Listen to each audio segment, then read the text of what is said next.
Our fleet emerged at the outskirts of the Meridian system in a flare of purple light and exotic warp radiation, and immediately I began observing the massive changes that had occurred since my last visit. Entire constellations of space forts, extensive minefields, detection auguries and FTAir communication arrays, 3 fortified moons and a decent-sized space fleet of a couple Navy cruisers and hundreds of PDF corvettes guarded the hive world, while the world itself had grown in population and industry at least 10 times.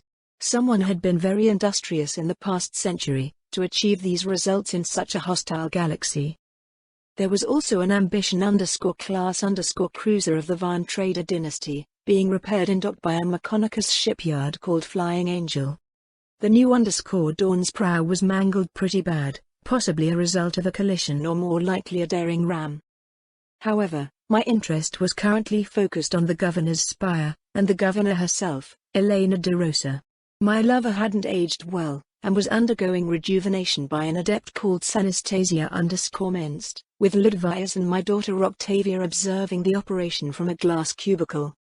Dozens of biologists, tech priests and their aides were helping as well, even taking care to maintain hospital-level quarantine and cleanliness, by wearing sterile gowns and gloves. Lord Ludvius, there's a large fleet emerging from Warp, led by a Blackstone fortress. The microbe had alerted the Blood Angel bodyguard, mere seconds after the auguries had time to register my fleet's presence. The veteran Astartes simply glanced in my direction, then smiled. "Stand down, that's the Black Lament of the Lamenters chapter," he ordered in a satisfied tone, before closing his eyes. "You have returned, Peflansfire?" he asked in his mind, certain I would respond. "It took me a while, my friend. Nurgle was trying to keep me for himself," I answered with a snort, then teleported beside him in the observation room. "Dad?" a shy voice asked. Her eyes widened. A second later, Octavia jumped to hug me and started wailing and sobbing. "It's okay, Octavia, everything will be well," I whispered and patted her platinum hair. Octavia was at least 100 years old as well, but she had my genes and took care of herself. Anyone else might look at her and give her at most 30 years of age. "Mom, she delayed the treatment for too long. Always hoping you'd return to us one day," my daughter explained between sobs. I sighed inward and glared for a second at Ludvius, mentally scolding him for letting things go so wrong. However, before he could reply, a flare of light and a golden glow announced the arrival of a certain angel in disguise. The Primarch simply nodded towards Ludvius, before looking down at the ongoing procedure of rejuvenation. "Governor de Rosa is much too weak for rejuvenation. She will die in a decade anyway," he concluded in a dispassionate voice, making Octavia sob even harder. Ludvius blinked with his good eye, then shook his head. "Which one are you? Because I know you're not Sanguinius Reborn. Dawn or us, maybe?" the Astartes wondered with a slightly astonished voice. I sighed audibly and leaned over to pat his shoulder in support. "This is sealed, under my authority. Octavia, it's time to meet your other family on board my fortress," I explained before teleporting her among her blank siblings on the Black Lament and ordering Captain Chiron to prepare a neural indoctrination chair for the new blank. If I was to leave Octavia as the next governor of Meridian, she would need a stronger mind and more knowledge. And in a single week, my daughter would receive the same initial training as the Silent Sisters or the Neophyte Lamenters gain via the training chairs. From weapons and tactics to history and biology, even knowledge of economics and basic technology or xeno races, plus extensive mental hardening and psychological repair, the Astartes Codex had it all. Of course, Octavia was not an Astartes, so she wouldn't absorb everything with the same ease, but the neural training would be more than enough for ruling a single system and controlling herself as well. "I can help that adept and give the governor a few more decades," Ferrus Manus proposed in a level voice. I glanced down and measured the operating table while interfacing with the local manifold to extract the relevant information. Not that I doubted this angel, but he wasn't Sanguinius or Magnus, giants with Alpha plus Psycho powers. His skills were more technical in nature, probably better than a fabricator general in certain aspects. If I wanted Elena transformed into a combat cyborg, Ferrus Manus would be my first pick for the job. "There's no need, Primarch. We'll take her with us and just ask Aisha for healing," I decided after considering the options of a moment. Due to her warp domain overall life, the Eldar goddess was possibly an even better biomancer than the Emperor himself, and she should be grateful once I managed to rescue her. You're placing a lot of hope on a Xenopsyker, Pef Lancefire. Even if she does help, there are risks. Ferrus Manus answered in a gruff tone, possibly not very pleased with my rebuttal, or the trust I placed in a hated Xeno-god. I hope I'm invited as well, my lords. Keeping watch over a hive world gets boring after a century. Ludvius interjected in a hopeful tone. There were subtle undercurrents in his voice, like unhappiness at being forgotten for so long, or having his efforts at managing the reconstruction of Meridian being hidden under the guise of a simple bodyguard with a big hammer. Ludvius had certainly played a bit part in the growth of this hive world, copying my own methods in the fringe and advising Elena on various policies and deals. Unlike other Astartes, my old friend had been at my side for a century of civilization building at Alivar and Retribution, as well as helping me repair technology or trade with the Mechonicus. His work was visible clearly to my better mind, and if I were to examine all that Elena did to strengthen Meridian, I was certain most of the ideas and results were his unrewarded effort. So, I just nodded in acceptance. Ludvius was mine, and that was it. Sanguinius could even ask the Emperor for the return of his son, but I knew what the reply would be. He's doing my work. You did a great job here, Sergeant Ludvius. I will need your service in the fringe, for the next expansion phase. Meanwhile, tell me about this Alucia_Van and her personal medic, I said in a lighter voice. Lady Van's a lot like you, Lord Pef. When you were younger and a bit too rash. Crazy courage, even to the point of ramming an Orc cruiser for a desperate victory. Furthermore, she has a private Voidborn regiment and even several tech priests in her crew. If she wasn't over 500 years old, I'd say she'd be a perfect wife for you. The Blood Angel explained with a snort, his timbre showing amusement and amazement. I smiled at that, since an endorsement from Ludvius was worth a planet or more. You could go and repair her cruiser, Lord Ferrus. We'll be here for at least a week, I said with a glance towards the golden-armored angel. The dead Primarch measured me for a minute, then vanished in a flash of golden light. I would say Ferrus Manus is certainly dead, but miracles stopped impressing me after the Emperor returned. And I know you had a hand in that, Lord Pef. My old bodyguard muttered with a deep sigh. Obviously, Ludvius was mostly correct, but I doubted the Emperor wanted to story public. Especially the part about a certain Eldar death god providing aid in his return. I should not talk about the resurrection of the Emperor, my friend. Instead, I can show you what he gave me. I replied in a teasing voice, then opened my null box to reveal the signed warrant and my new rosette. The Blood Angel examined the office badge and the scroll with a giant grin, then patted my shoulder in approval. And like always, you forget to mention your new stature. You're almost a real Astartes now. Ludvius quipped while measuring my new height and bulk. He was still head taller than me, but at least I wasn't a midget compared to him. Not anymore. That too. Ladies love it, I declared proudly, making Ludvius laugh out loud. Only you, Lord Pef. So, we're going to see Aisha next? He wondered in a more restrained tone. She's been captured by a Necron Lord during the assault on Nurgle, and the Emperor tasked me with her rescue. So I said yes, since a goddess might be useful. I explained with a cheerful smile. Ludvius snorted and then nodded. I see. Like the old days, huh? Well, it's going to be tricky. Anyways, let's go meet Lady Van first. I could use another rogue trader in my camp, and I need to reward her help with Elena. You can watch, if you want, I declared with smirk. The Blood Angel sighed. I forgot about that part of the old days. For the visit to Solemnis I decided to bring a less threatening force with me, not a whole crusade fleet. The ships wouldn't have much value against Trazyn, except as hostages against me. The Canticle for the Vanquished, my old battle cruiser, fit the task perfectly. Escorting us was the New Dawn, Lady Van's cruiser. I wanted my new ally to see for herself the magnitude of Necron force, plus Aisha might be able to help the old rogue trader captain, as she was too reaching the limit of rejuvenation treatments. The main fleet continued ahead towards the Dover system, the linchpin of the Gilded Worlds at the border with the Tau Empire. I had big plans for the Tau, mostly involving stealing their delicious technology, and liberating the human worlds at the border. If it isn't my favorite stranger with a puppy. And a special guest as well? I didn't know the Imperium also used rubric marines. The Necron Overlord spoke in my mind as we arrived at the edge of the Solemnus system. My eyes flashed to the side, where Ferrus Manus was inhabiting a suit of armor just like Ahriman's failed experiments. The Primarch is an emissary of the Emperor of Mankind. Dead for now, but your own guest should be able to restore him. I replied via the sounding board, while fortifying my own mental defenses. I should not give Trazyn too much of advantage, not that the Necron was in any way feeble. With those Catan under his control, plus the Tesseract Vault and whatever other wondrous technologies, Trazyn was a superpower by himself in the galaxy. Well, since you traveled all the way to my domain, I suppose I could be a gracious host and invite you over for tea. And perhaps some business?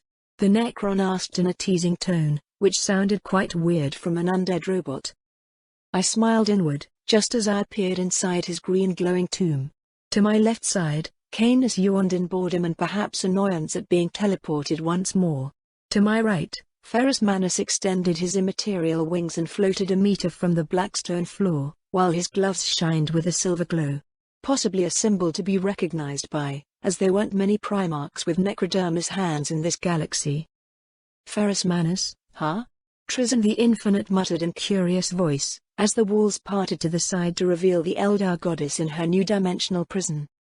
I examined Aisha for the first time, comparing her appearance with other Eldar people I've met so far. She was pretty and had a more generous body, with deep red hair tied into a top knot and an exalt garment decorated with glowing runes. Lady Aisha, I whispered and nodded slightly. The goddess stared at me and my companions in surprise, a flash of recognition passing through her eyes as she measured the Primarch for a minute. Ah yes. I should introduce you to my guest, Lord Lancefire, Trazyn chuckled. This is Pef Lancefire, a special friend of mine. Rogue trader, Astartes chapter master and an inquisitor of the Imperium of Man. The wolf is called Canis. And the Primarch? The Necron explained to his prisoner in a grand voice. Ferrus Manus, the son of the Emperor. I know him. Aisha answered in a crystalline voice, warm and kind. The golden-armored angel nodded at this, but remained silent. Probably waiting for some kind of signal to attack, as if violence would work. That trick with the psycho-reactive paint on the singularity was quite nice, my Necron friend. But I have warned you before. It will cost you. I began my negotiations with a bit of pressure, while removing my helmet to glare at Trazyn. The robot shrugged without concern. It was a simple precaution, should your forces turn against me at some critical point during the Cadia campaign.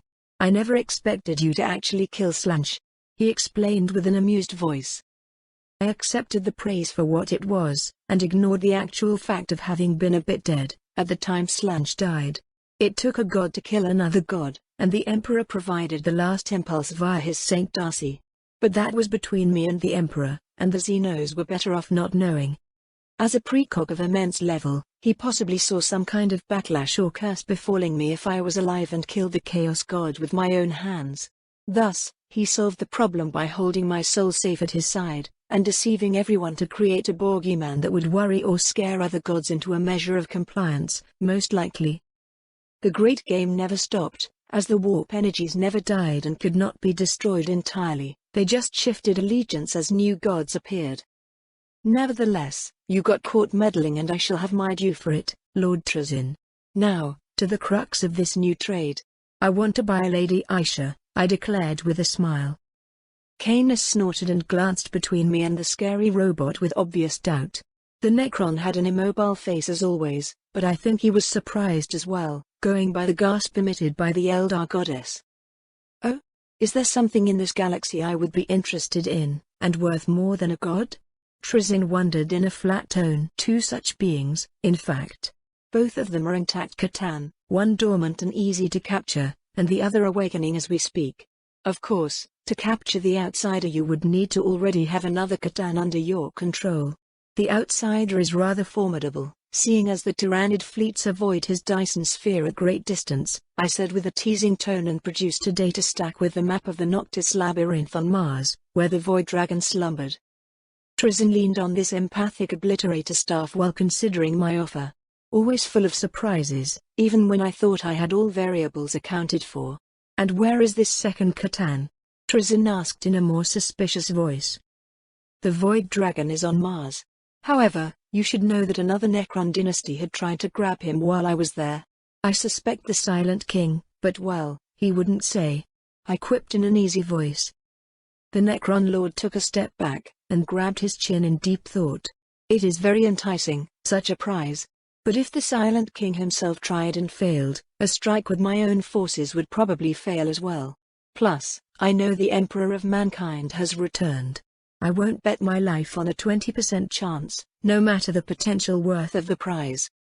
I sighed inward, as even the genius Necron was locked in a conflict resolution mindspace, despite my efforts to educate him on the value of fair trade. I did say it would be a trade, did I not? I get Aisha and you get the Void Dragon, without having to fight the Imperium or the Emperor. Of course, you will need to use the Blackstone Fortress and the Venatoria Tech Priests to gain access to Mars, plus this nice Primarch to vouch for you. I explained in a softer tone. Trizin hesitated and turned towards Ferrus Manus for confirmation. It is as Lord Lancefire says, Lord Trizin. He speaks with the voice of the Emperor, out here in the Eastern Fringe. The Primarch declared with his synthetic Vox voice. That is more surprising, I'd say. A binding agreement, via a rogue trader? And I receive immunity during the trade?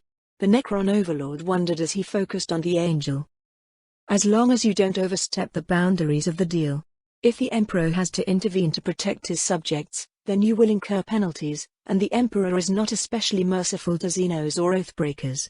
Ferrus Manus replied in a sterner voice. While the two overpowered beings conversed the details of the Catan extraction, I approached Aisha for a personal request. My lady, freedom is never free. I expect you'll provide me with some help, if it's within your powers. A pair of alien eyes measured me for a long minute, before nodding slightly. I am needed elsewhere, and quite desperately, Astartes. You get 1 day. I sobbed inward at the unfair deal. But gods were always like that. I had a dozen issues to be fixed by a god-level biomancer, and a single day was probably not enough. Then again, I did have something to trade for her services. So I turned towards the Necron. Right. Lord Trizin, a certain Phoenix Lord has complained to me about losing thousands of ships and many warriors. Billions of them. I need them packed and ready to transport in a dedicated tesseract, in exchange for the paint job, I demanded in a shameless voice, while holding my palm out. I think I heard metal teeth clench and screech as Trizin turned towards me. That's too much. They came here to kill me. And what was the purpose of that paint? I asked curiously, and rhetorically. Damn human. What are you looking at, silly dog? Trizin muttered in an aggravated voice, pointing his staff at the innocent space wolf. Woof. Canis barked, conveying his undying respect. You'd scratch the gums on those metal bones, Canis. He's not as soft as those orc vegetables. I intervened and drew Canis back before he actually tried to bite the metal Necron. Woo! The wolf answered with a brave voice, while his Rosarius shield anchored on his collar flared visibly. In a fair fight I give Canis good odds against any Necron Lord, but Trizin wasn't an easy target. Damn mutt. I'm not scared of you. Trizin grumbled as he straightened his staff and held a tesseract crystal out. With a mental flick, I grabbed the captured Elder and the new tesseract, and then held my other hand out for a goddess. Come, Lady Aisha. We have a few people to heal, I said while gesturing towards the dead Primarch. The Eldar goddess stepped out from the tesseract vault and gingerly swept my hand aside, then held my elbow like a princess. All life is my domain, Pef Lancefire. But, this spirit Primarch is not alive. He will need Ned's aid to return to life. Damn it. I really didn't like the creepy god of death. As I returned on board the Canticle, the snarky solitaire was for once bereft of silly jokes. No mate of the cruel jokes and casual massacres of his theatre role, the solitaire Harlequin was still an Eldar, and thus deeply ingrained into the Eldar pantheon and religion. He just stared at the Eldar goddess with awe and reverence, something he hasn't shown even in the presence of his patron god, Segorak. Then again, Aisha was something different. Lady Aisha, he murmured in a daze. I see you, Namorak.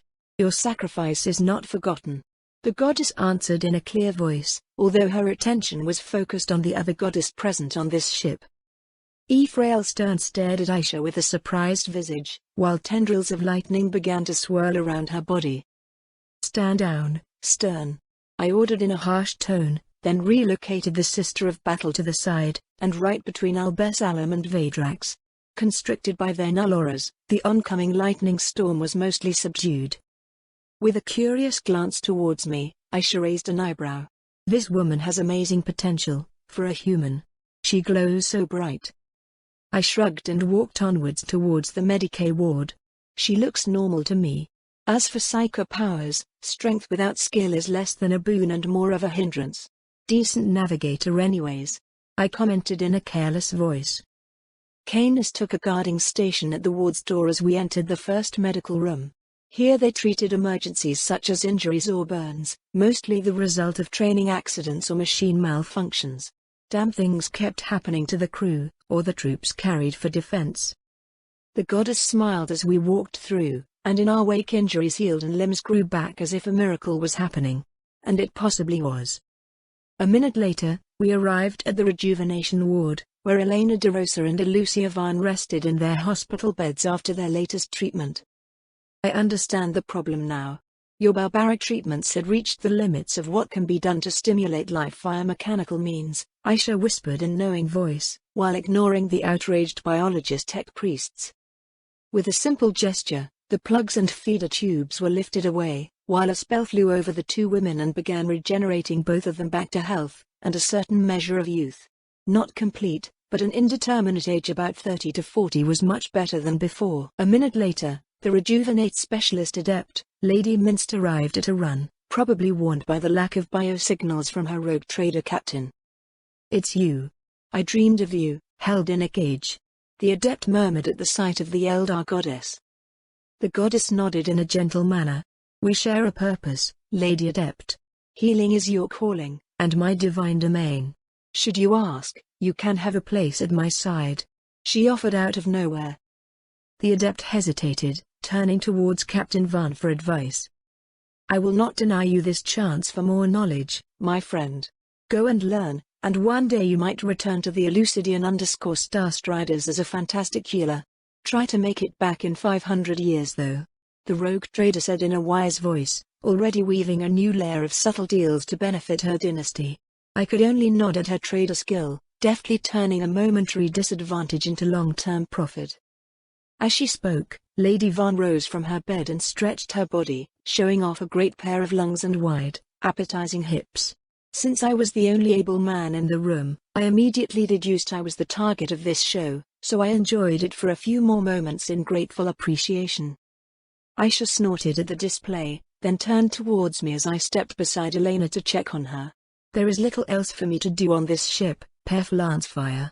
I suppose I can visit the other cruiser, as their crew looks to me in awful shape, considering they do not use cyborg servitors like your own ship. However, I did not buy a goddess just to treat a pair of aging women. Not that I would refuse their gratitude and hot bodies, but I had a greater purpose, one that I've awaited for centuries to achieve. So, I opened my null box and retrieved a lock of platinum hair from Justine. My mother died facing a demon prince. I believe you are able to reconstruct her body, I demanded while slowly depositing the remains into her hand. Aisha frowned, and poked my cheek, possibly to compare my genes with a sample in her hand. Your mother was a blank. This will take some time, she complained while walking towards a free bed and concentrating on a request. You have a whole day, goddess. I have more business with Lord Trazin. I explained politely, then stepped away on the tomb world of solemnness.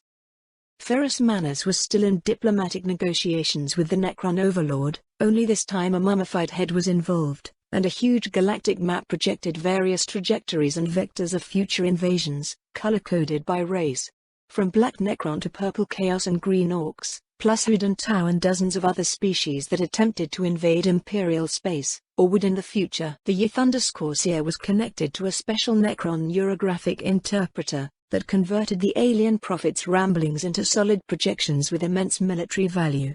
From the Zeist sector bordering the Tau to the Stygios sector in Segmentum Obscurus, soon to be under attack by Sionch's minions, the entire galaxy was dotted with future wars and clashing arrows of various races and strengths. Isn't this information quite expensive, Lord Trazyn?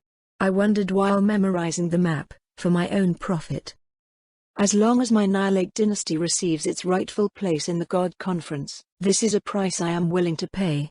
I did my part at Cadia, and killed Khorne for my dynasty. I also closed the Hadex anomaly and the Eye of Terror. The Necron Overlord answered in a boastful voice. Well, he was rather capable, for a sociopathic paranoid robot. But with all the shameless claims, I noticed Trazyn had actually managed to push his own boss into the boiling pan. Sending his Phaeron, Shemvik to represent the Necrons at the High Table was bold and cunning. The old Phaeron would find it impossible to refuse the honor, and yet he would have no real power to negotiate, unless he asked Trazyn for help. This is about the Pariah_Nexus then. With Shevik sent away, you will receive this project under your control.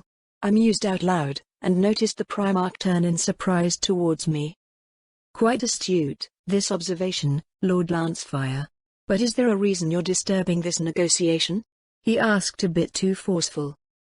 I smiled pleasantly, then flared my own null shield to block off sound and any warp readings from the dead Primarch.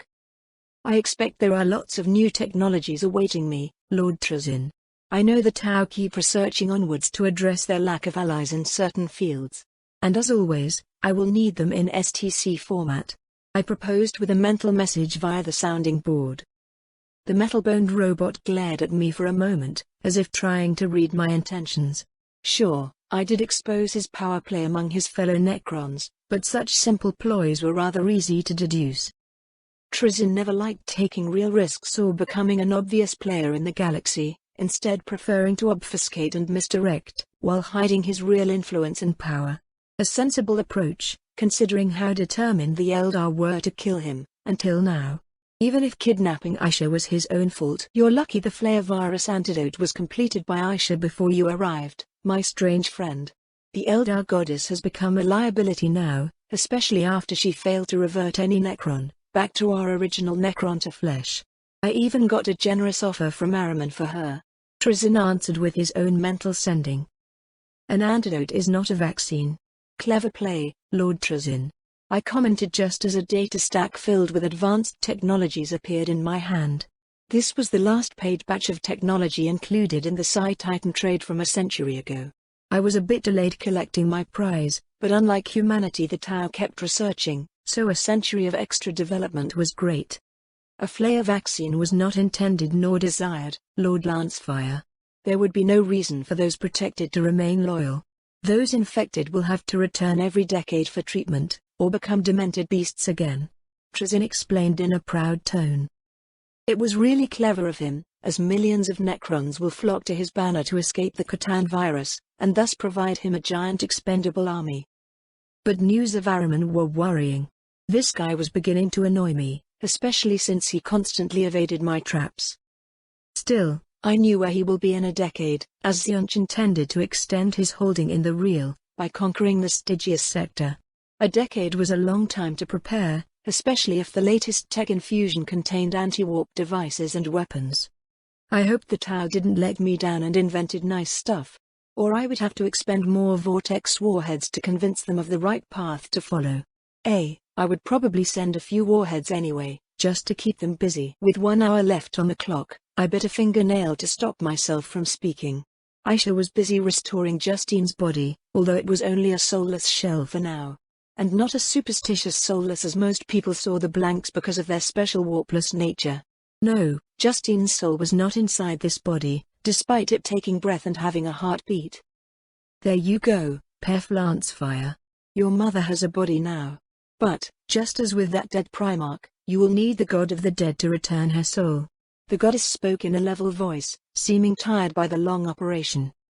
She did manage to clone a new body for Justine from old DNA, despite her being a blank. Not an easy feat, going by her tired eyes. I nodded and smiled, then moved Justine into my good tesseract, so she would be held in stasis. To gain the help of Ned or Nkani would be very difficult, since deities had little to gain from me, but if Rain was made of flesh and would need saving someday. And then, I could propose a fair trade and gain a life for a life from her patron. I suppose this is it, Lady Aisha. I don't think gods need a spaceship to travel, I said with a wry voice, and gestured towards the ship's outer hull. The Eldar goddess blinked in surprise at my abrupt farewell. There are still 40 minutes left, human. Surely there is something I can do, in the remaining time? Aisha asked, possibly to discharge any future obligation towards me. I would have liked a future favor instead, but it seemed today wasn't that perfect day. All right then, goddess.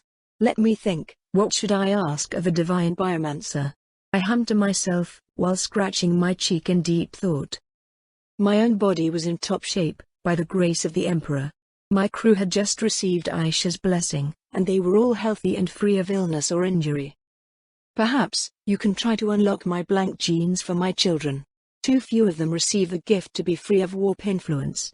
I decided after a minute of deliberation. Aisha stepped in front of me and searched for something in my eyes. You truly believe your Nullora is a gift? She wondered, a bit astonished. Completely. If everyone becomes a blank, then chaos will find no purchase in any soul.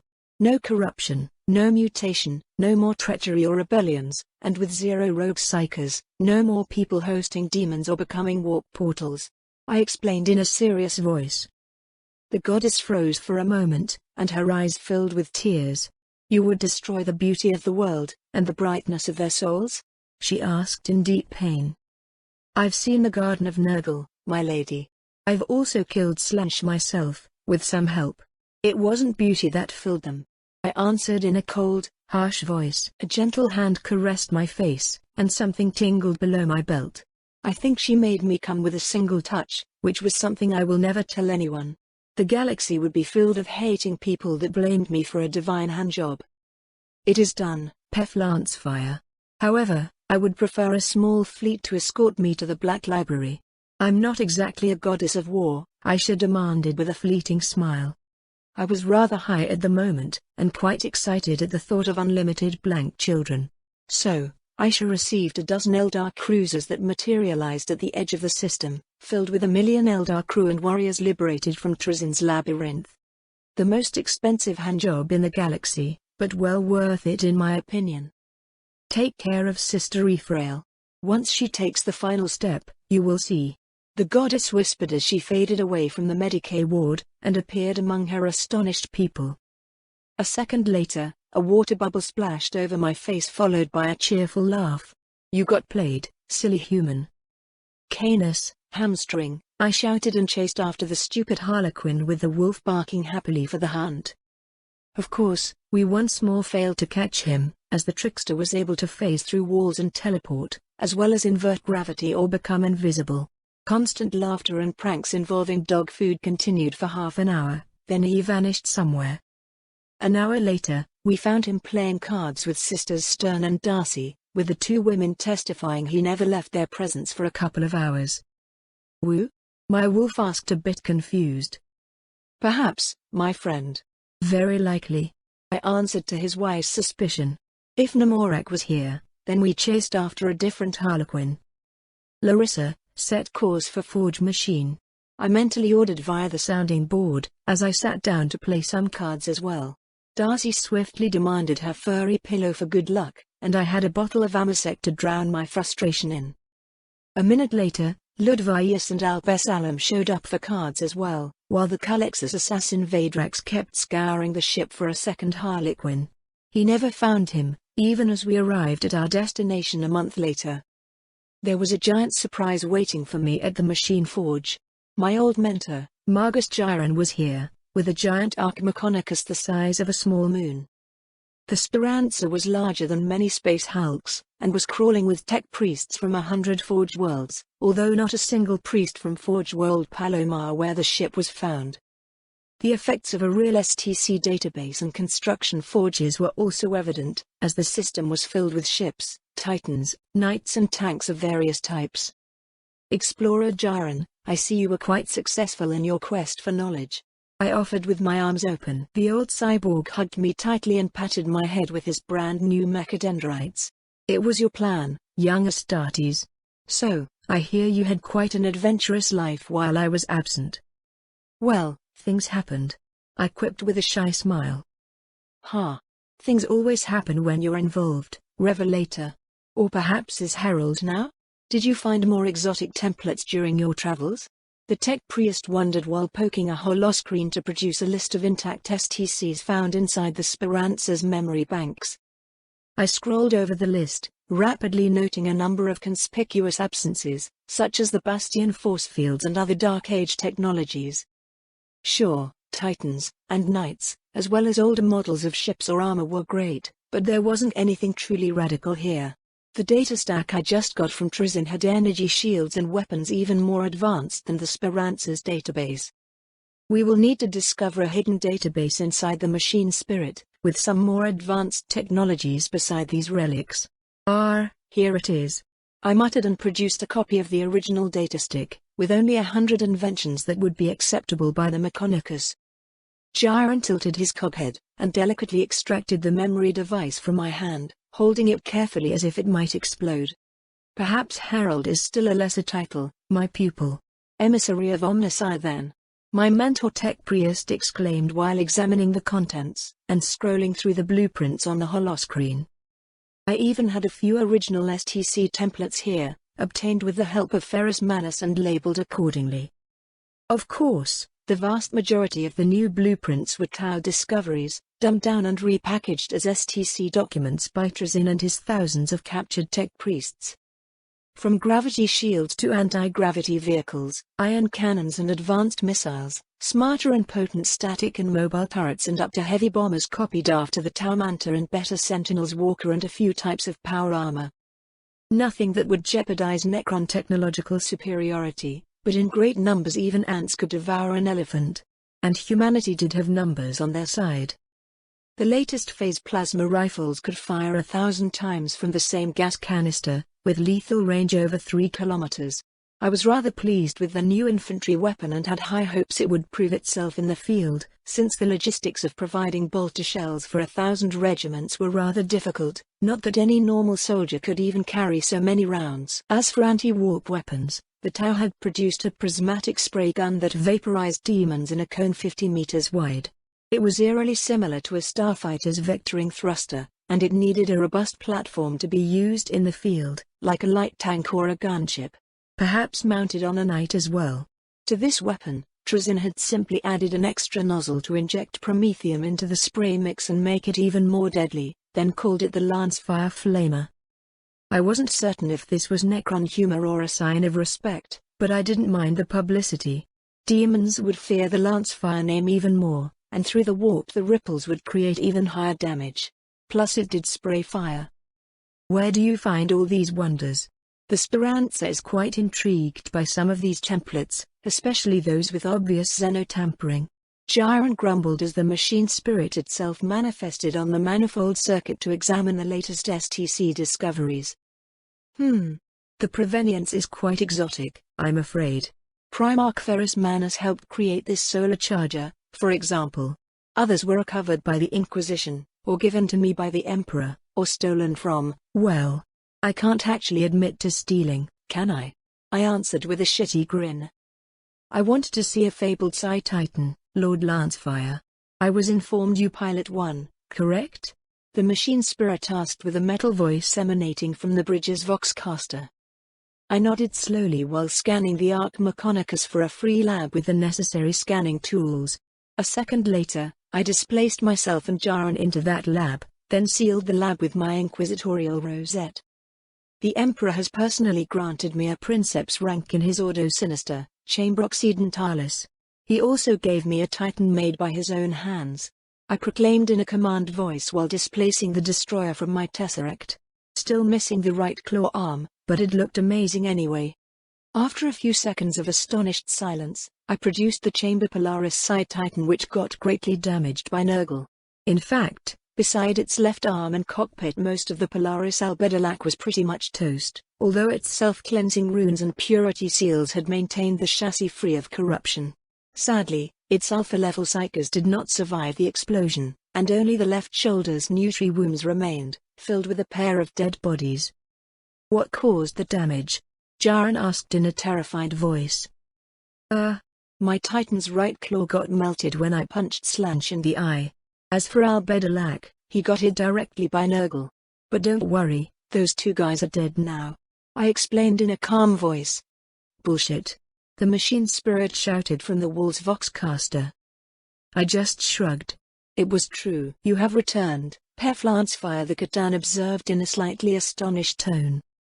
I just nodded, since some facts didn't really need dwelling upon. I was obviously here. Tell me about the Pariah Nexus, I asked instead. A new war _in_ the Pariah Nexus should not come to happen, especially since my efforts were aimed at turning Trazyn and his dynasty into proper allies, someday. But if an entire sector got cut off from the Imperium, the rulers of the Imperium would react with their usual methods, throwing billions of guardsmen and thousands of ships at the problem, instead of figuring out a mutually advantageous solution.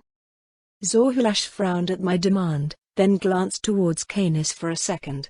It couldn't be a coincidence that every powerful being I met was wary of my wolfish friend. Perhaps something the Emperor did to my wolf?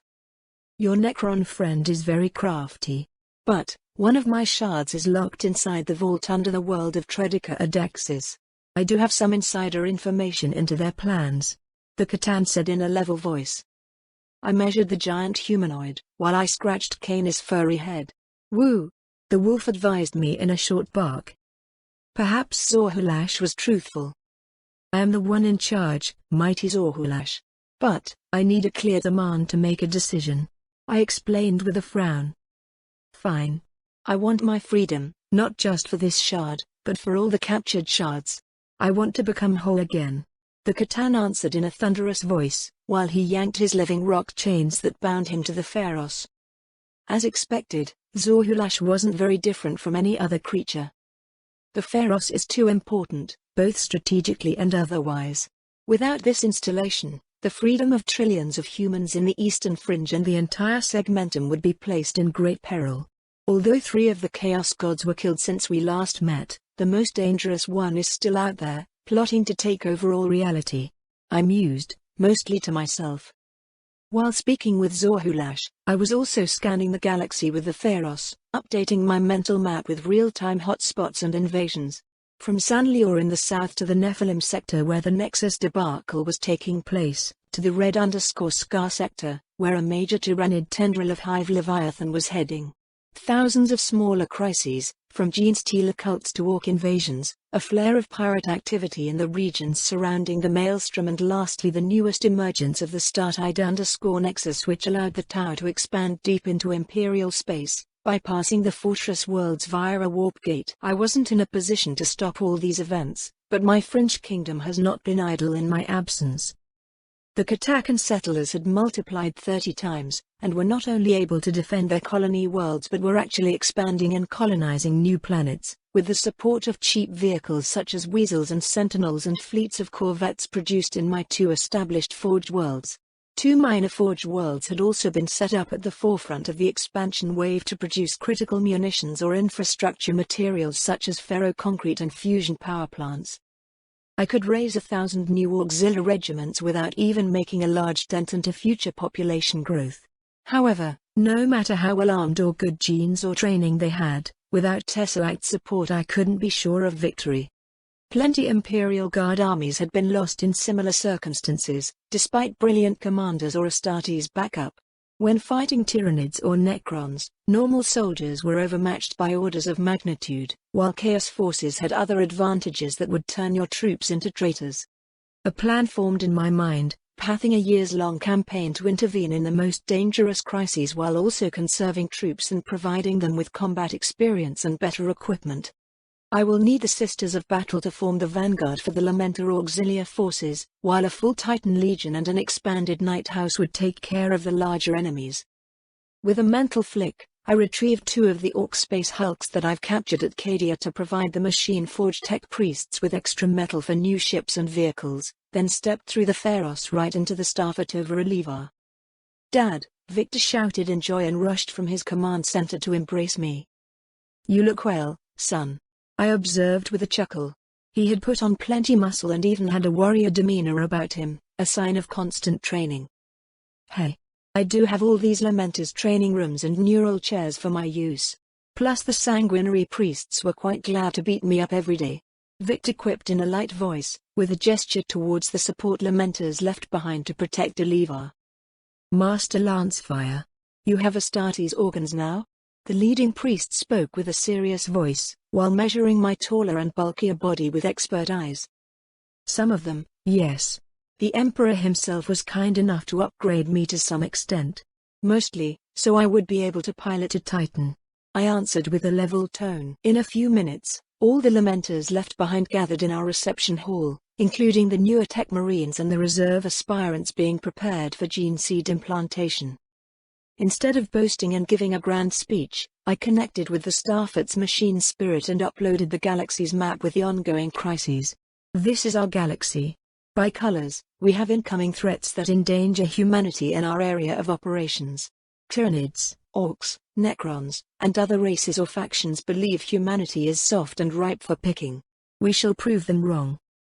The mood became grave and deadly silent. Even a single Tyranid hive fleet was a major threat that required dozens of Astartes chapters and billions of guardsmen to fight off. Still, despite our chapter's name being the Lamenters, nobody complained. We lamented for our enemies, not for ourselves. "What is the plan, Chapter Master?" a teenage aspirant wondered in a soft voice. "Good question, Brother Jinga. There are 34 Orc invasions, with 2 major wars heading for the Kronga Hive world and the Evrard Forge world. We will deploy squads of 30 aspirants and 12 regiments at each of these threatened planets, with 100 aspirants and 100 auxiliary regiments to hold off the larger Orc wars until reinforcements arrive. But if they don't, you will have to win by yourselves. 100 of House Lancefire Knights and a few Warhound Titans will make landfall with our larger units," I explained while assigning the roles on the galactic map, along with the necessary fleet units and transport ships. "What about us, the Tech Marines?" a new Lamenter wondered with a wide smile. "There are 2,644 Tech Marines in the Lamenters. 444 of you will remain on Oliva to continue training and provide security. 200 Tech Marines will remain in my main fleet to support the assault on the Tau, while the rest will deploy in the Red Scar sector to support the Blood Angels and our Primarch. You will also receive 200 auxiliary regiments and 200 knights, although they will be fresh and inexperienced. Captain Chiron will take command of the Bale Strike Force," I answered while marking down the Indomitus fleet as the main space element with a carrier and 3 battleships at the Strike Force's core. An apothecary Lamenter raised a hand, a bit hesitantly. Truth to be told, I did keep the original Lamenters locked up inside the Stafford, with an escort of Silent Sisters trailing their movements. It was hard to trust the originals, since a few of them went mad and ate my daughter. "Yes, Brother Julian?" I asked curious. "Surely, some of us can help. Even if simply providing healing or advice," he asked in a timid voice. "Eager to join the Remembrance Hall then? There are several former apothecaries in there, their brains served as palpable lessons in hubris," I warned the apothecary with a frown. A shiver crossed the gathering, just as I intended. It was one thing to give in to a mad impulse and perhaps get killed for it, and another to be nailed to the wall and have your brains served to new Space Marines as an object lesson in the perils of treason. And not being allowed to die for 1,000 years. "We are Lamenters too, Master Lancefire. If we the apothecaries are not trusted, just kill us," Brother Julian demanded in a loud voice. I was almost ready to do that, but it would lower morale for no reason. Perhaps another lesson would serve better. "All right then. 30 apothecaries may deploy with our troops and help. As for trust, I only trust blanks. This is the harsh reality of this universe. Everyone else is exposed to the warp and may fall at any time. Every decade we hear about another Astartes chapter that betrayed their vows and plunged into treason," I replied in a stern voice, while marking the apothecaries at random to be sent to war, spread among the strike forces. It was an almost statistical certainty that some of them will crack. The sons of Sanguinius were deeply flawed, as proved by the death companies present in every chapter of our gene seed. Soon after that, I teleported onto the planet to speak with my noble subjects and address various issues, everything from trading rights and export licenses to immigration quotas and protests about too much surveillance. The price of being alive in this galaxy is increased security. And seeing there had been no more gene stealer cults or heretic revolts, I say it's working. Now, we have over 3,000 planets awaiting colonization. Which noble house wants to send their scions to benefit from exploring and exploiting these new worlds? I asked the gathered nobles. A myriad of hands raised all over the conference room, practically everyone except my close family like Lady Serena or my blank children. I scanned the assembly while parsing their backgrounds and blood connections to my house, then selected 300 blank nobles that had been born while I was away. Excellent. We will begin by naming 300 new governors from those of you which possess the blank genes and are thus considered qualified for such a giant endeavor. After a week of preparation aboard the Starfleet in orbit, they will depart to their new posts in the fringe and enjoy the duties and privileges of becoming a planetary governor for House Lancefire. Their children will also get the chance to become Astartes or Silent Sisters, should they be born with this precious gene. I proclaimed in a generous voice. Lord Lancefire, I have 2 daughters. Perhaps you can consider taking them as concubines? An upstart merchant with his own private fleet of star galleons asked loudly, while gesturing grandly towards a pair of women with huge lungs. I was almost certain some kind of augmentation was done to them, as those breasts almost reached the physical limits of a female body. It will be nice to explore those peaks someday, if Serena approved of them. A second later, hundreds of voices joined the chorus to propose themselves or their aunts, mothers and sisters as potential concubines that may one day raise their houses to a governor's status. Lady Serena will analyze your proposals starting from tomorrow. Right now we have family business to discuss, I ordered in a clear voice. In a minute, the conference hall was emptied of greedy nobles and merchants, while Serena sat in my lap and drew me into a long kiss. We all missed you, my lord. I hope your new body can deal with all your existing wives and concubines, before you consider taking new ones, Serena whispered as she came out for air, and then bit my ear in a suggestive way.